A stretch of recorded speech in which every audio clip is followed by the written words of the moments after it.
अन्न, वस्त्र, निवारा हे मूलभूत गरजा आहेत आणि आमच्या समस्याही त्यांनी ऐकाव्या आणि त्याच्यावर समाधान काढावं. जे आमच्यासाठी सुद्धा ज्या गरजा आहेत शिक्षणाच्या, रोजगाराच्या, आरोग्याच्या, या सगळ्या गोष्टींवर त्यांनी लक्ष दिलं पाहिजे. आणि आमचा समाज हा दुर्लक्षित समाज आहे म्हणून त्यांच्या दुर्गत्या जास्त होऊ नये. महापौर जे पण होतील आपल्या BMCच्या निवडणुकीमधून जे निवडून येतील त्यांनी आपल्या मुंबईचा विकास करावा अशी आशा मी करतो. गव्हर्नमेंटचे आमची काय अपेक्षा आहे त्यांनी अशी सांगितली. आमचे लोक पण खूप शिक्षित आहे, त्यांना पण गव्हर्नमेंटमध्ये त्यांना पण आरक्षण पाहिजे. जे मानवी हक्क आहेत ते आम्हाला दिलेच पाहिजे. हक्कांपासून वंचित होऊ नका. आम्ही मानव आहे तर मानवी हक्क आमचे सुद्धा आहेत आणि आमच्या समाजाला तुम्ही असं दूर टाकून दुर्लक्षित करून चालणार नाही. आम्ही या समाजाचे भाग आहोत. सिस्टम सोसायटी ते समजलं पाहिजे आणि जो प्रतिनिधी निवडून येणार त्यांनी सुद्धा आमच्यासाठी चांगले विचार करावे. मुंबई महापालिकेची निवडणूक जवळ येत असताना समाजातील विविध घटक आपले प्रश्न, आपले समस्या, आपल्या अपेक्षा मांडत आहेत. मात्र एक समाज प्रत्येक वेळेस दुर्लक्षित राहिलाय. त्यांना मतदानाचा हक्क असून सुद्धा राहण्याची सोय, आरोग्य, सुरक्षितता यासारख्या मूलभूत समस्येशी आजही हा समाज झुंज देत आहे आणि तो समाज आहे किन्नर समाज. तर येणाऱ्या महापालिका निवडणुकीकडे किन्नर समाज कसं पाहतोय आणि येणारा नगरसेवक असेल किंवा महापालिका निवडणुकीमध्ये ज्यांची सत्ता येईल त्यांच्याकडनं या समाजाच्या काय अपेक्षा आहेत हे आज आपण त्यांच्याकडनंच ऐकणार आहोत. तर सगळ्यात आधी नमस्कार. नमस्कार. मला सांगा की तुमचं नाव काय? माझं नाव डॉक्टर सलमा खान आहे. मी किन्नरमय ह्या ट्रस्टची संचालिका आहे. महाराष्ट्र तृतीयपंथी वेलफेअर बोर्डची मेंबर आहे. लोक अदालतची पॅनलिस्ट आहे. बरं, मला सांगा की आता BMC निवडणुका येणार आहेत तर तुम्ही वोट करता, मतदानाचा हक्क बजावता? हो, वोट करतो आम्ही. कसं वाटतं म्हणजे की ज्यावेळेस तुम्ही वोटिंगला जाता तर तुमचा अनुभव काय असतो?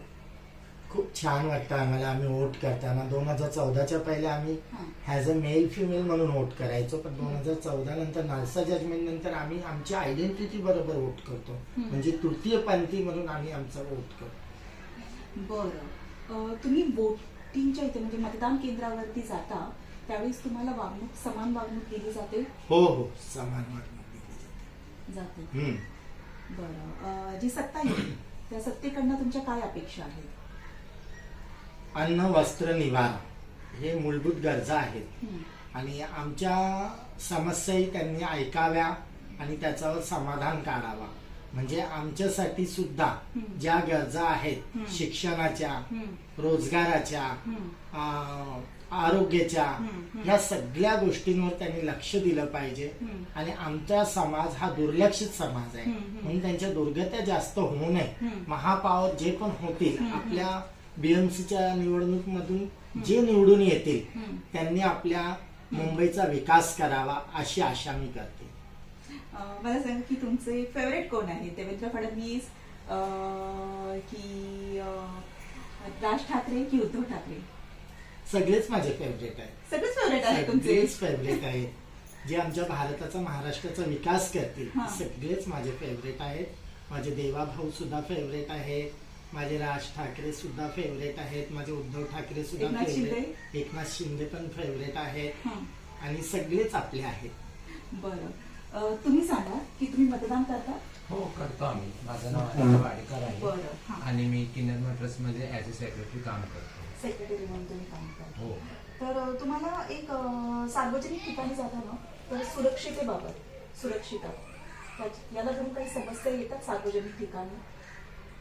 सुरक्षा, महिलांना किती सुरक्षा दिलेली आहे आता. एवढं महिलांवर होत असलेला अत्याचार आहे, मुलींवर होत असलेला बलात्कार आहे, किती पोरींवर अत्याचार होत आहेत. तसं आम्हालाही सुरक्षा दिली पाहिजे आणि महिलांची सुरक्षा वाढवली पाहिजे. जसं आता तुम्ही तिथून आलात लिटिल फ्लॉवर शाळेजवळ, तिथे वॉचमॅन बसवावा लागला. ते एरियाच्या लोकांनी मिळून बसवलेलं आहे. ते म्हणजे सुरक्षितता नाही आहे असं म्हणता की अजून ती वाढवण्याची गरज आहे? वाढवण्याची गरज आहे. वाढवण्याची गरज आहे, पण वाढवण्याची गरज आहे. कारण का समाजकंठक जे आहेत ते कुठल्या रूपात आणि कुठे येतील ते काही सांगता येत नाही. आता जसं आम्ही रिझर्वेशन महाराष्ट्रामध्ये ट्रान्सजेंडरसाठी रिझर्वेशन मागितलं होतं, तर 1% जरी रिझर्वेशन दिलं तर मग आमचे समाज जे आहे ते मुख्य प्रवाहात जोडून येईल. जशी आता आमची ही प्रिया आहे, हिने पोलीस भरतीसाठी फॉर्म भरला होता. बरं. 70 जणांनी पोलीस भरतीचा फॉर्म भरला हा, होता. हा. त्याच्यातून मग 16 जणांनी मैदानी परीक्षा दिली, लेखी परीक्षा दिली. हा. त्याच्यातून 4 जण चांगले मार्क घेऊन आले हा. आणि मग त्याच्यातून ऍडमिशन 0, म्हणजे एकीलाही दिलं नाही. मग आम्ही विचारलं असं का, तर म्हणे मेल ट्रान्सजेंडर म्हणून का फिमेल ट्रान्सजेंडर म्हणून त्यांना ऍडमिशन द्यायचं, किंवा आमच्याकडे काही GR पॉलिसीज तशा नाहीत. जर आपल्या स्टेट गव्हर्नमेंटकडे जर GR आणि पॉलिसी नसती मग केंद्र सरकारकडून घ्यायचं. मग छत्तीसगडमध्ये ते पोलीस कसे झालेत, तामिळनाडूमध्ये ते पोलीस कसे झालेले आहेत, मग महाराष्ट्रामध्ये का होत नाहीये? मग तुम्हाला असं वाटतं का की एक धोरण असायला पाहिजे इकडे पण? हो, असायलाच पाहिजे ना.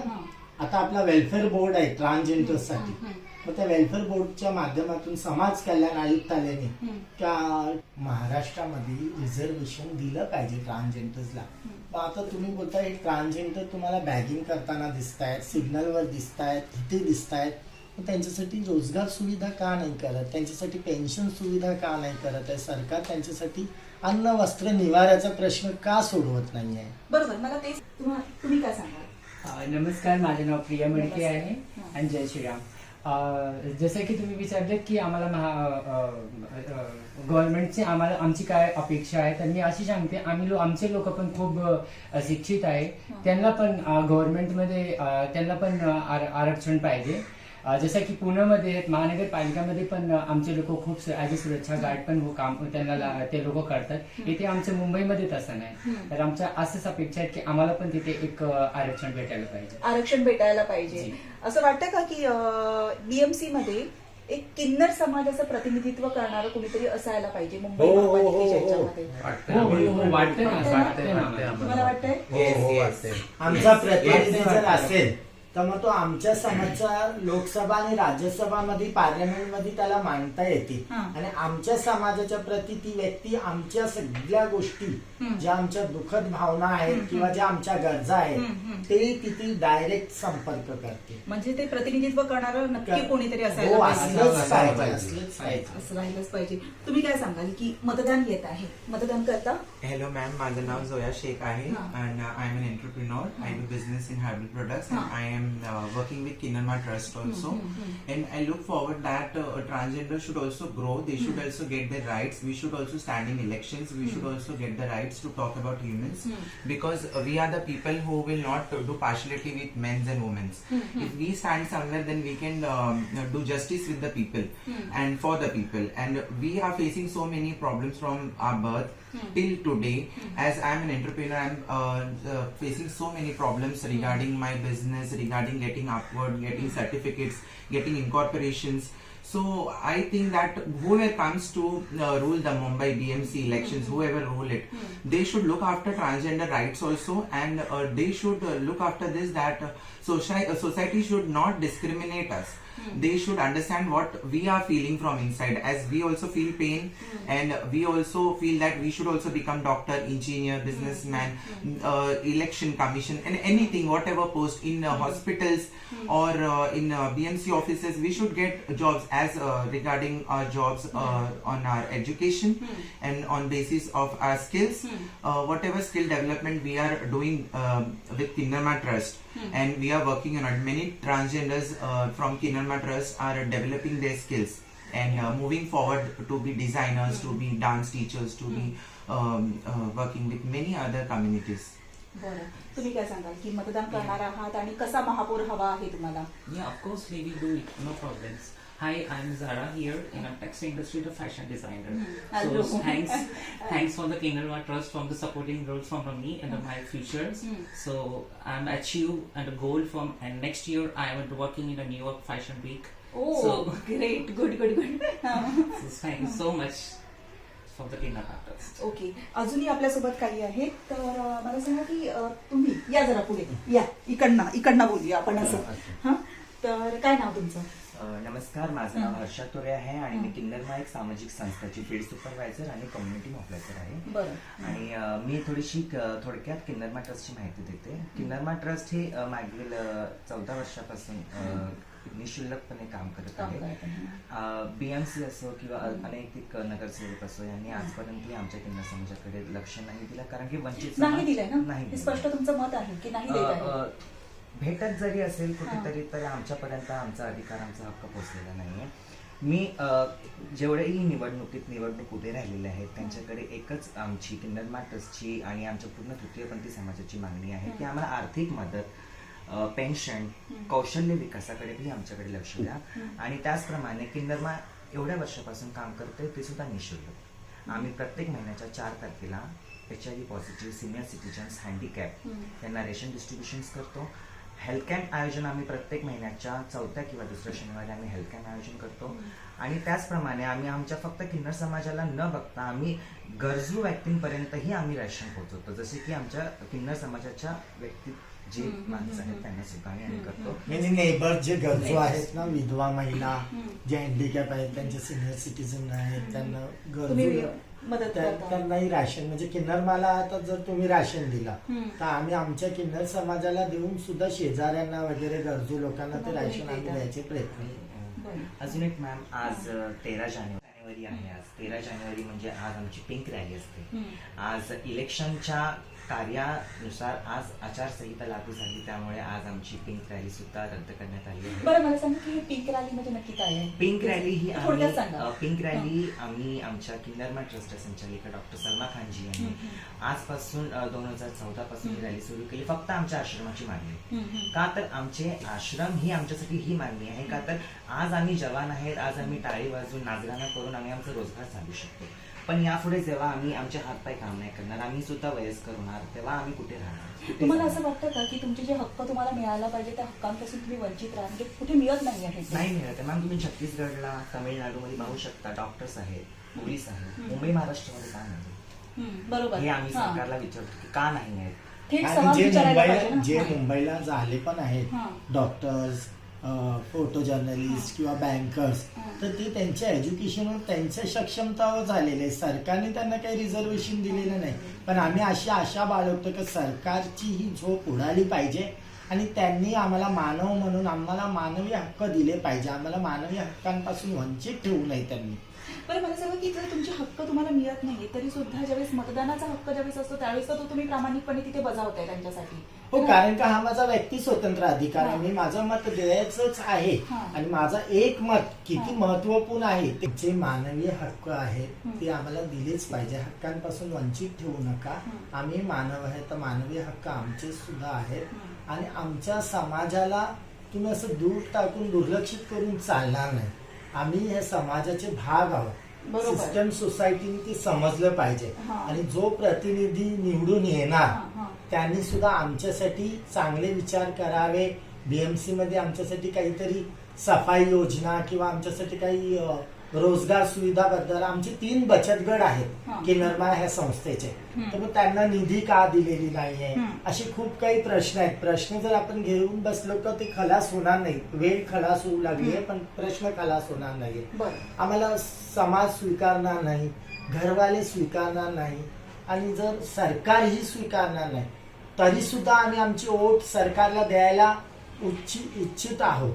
कारण का आम्हाला असं वाटतं आमची सरकार आम्ही निवडून आणली पाहिजे आणि ती आमच्या पसंतीची असली पाहिजे, जेणेकरून ते आमच्या हक्कांवर बोलतील आणि आमचा हक्क आम्हाला बजावून देतील. आणि किन्नरमा ट्रस्ट लॉकडाऊन मध्ये 70,000 किन्नरांना रॅशन दिलेलं आहे. लोकांकडून घेऊन मीडियाच्या माध्यमातून आमच्या प्रती सांगितलं गेलं की आमच्याकडे रॅशन नाही, यांना खायला नाहीये. पण सरकारकडून काहीच दिले गेलेलं नाहीये. मग सरकारने आमच्याबद्दल विचार करावा. आमच्यासाठी आमचे देवाभाऊ, आमचे एकनाथ शिंदे यांनी सगळ्यांनी, आमचे उद्धव ठाकरे सरांनी आमच्यासाठी पॉलिसीज बनवावी, पेन्शन योजना बनवावी आणि जेणेकरून आम्हाला त्याचा जमिनी हकीकतवर लाभ भेटेल. बरोबर, तुम्हाला तुमचा हक्क मिळाला पाहिजे. तुम्ही काय सांगाल? नमस्ते, मैं किन्नरमा ट्रस्ट में काम करती हूँ. लॉकडाउन में किन्नरमा ने मुझे राशन की हेल्प करी, मेरी मदद करी, मुझे हर वक्त सहारा दिए, मेरे लिए सहायता करे, मेरी हेल्प करे, मेरी मदद करे और मैं किन्नर मार्ट ट्रस्ट से जुड़ी हूँ और किन्नर मार्ट ट्रस्ट में मैं काम करती हूँ। बरं, मतदानाला घेऊन काय सांगाल? मतदान करणार आहात तुम्ही? वोट करेंगे। वोट हाँ वोट करूंगी। करोगे ना? हाँ, कैसी सत्ता कैसी चाहिए? मतलब जो महापौर बनेंगे मुंबई के, वो कैसे चाहिए आपको? वो अच्छे चाहिए जो हाँ। देश को चलाए, देश को देखे हाँ। और देश के लिए खड़े हो, सहायता करे। मुझे ऐसे चाहिए वो महापौर चाहिए आपको? महापौर चाहिए। आपको भी वैसे ही चाहिए हाँ, ना? मुझे हाँ, ऐसे हमको चाहिए भी जो ऐसे हमारे ही किन्नर चाहिए। समाज को भी हमारे थोड़ा सा समाज को देखें। हाँ। हम लोग बहुत परेशान होते हैं, हम हाँ। कई बार अपना जिंदगी में बहुत दुखी होते हैं, तो हम सरकार से ये मांग करते हैं जो भी हमारे महापौर बने वो हमारे किन्नर समाज को भी थोड़ा सा देख के चले। और हमारी ये किन्नर माँ की संस्था, हमारी जो हमारी मैडम है किन्नर माँ संस्था की, वो हम लोगों को बहुत सपोर्ट करती है। हम लोग बहुत परेशान होते हैं कई बार, तो हमें बहुत सपोर्ट करती है और हम सबसे यही कहते हैं सरकार से कि किन्नर माँ को सपोर्ट कीजिए। ठीक है। जय महाराष्ट्र। जय महाराष्ट्र।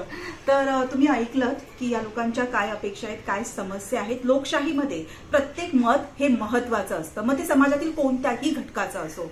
आज या किन्नर समाजाने सांगितलेलं आहे की आमच्या काय समस्या आहेत आणि त्यांना कोणते प्रश्न आहेत. तर आता लोकप्रतिनिधींचं आणि जे प्रशासनामध्ये बसणार आहेत त्यांचं काम आहे की या लोकांचे प्रश्न ते सोडवले जाणार आहेत का. सध्याला आपण इथेच थांबतोय. तुम्ही पाहत राहा फक्त मॅक्स महाराष्ट्र.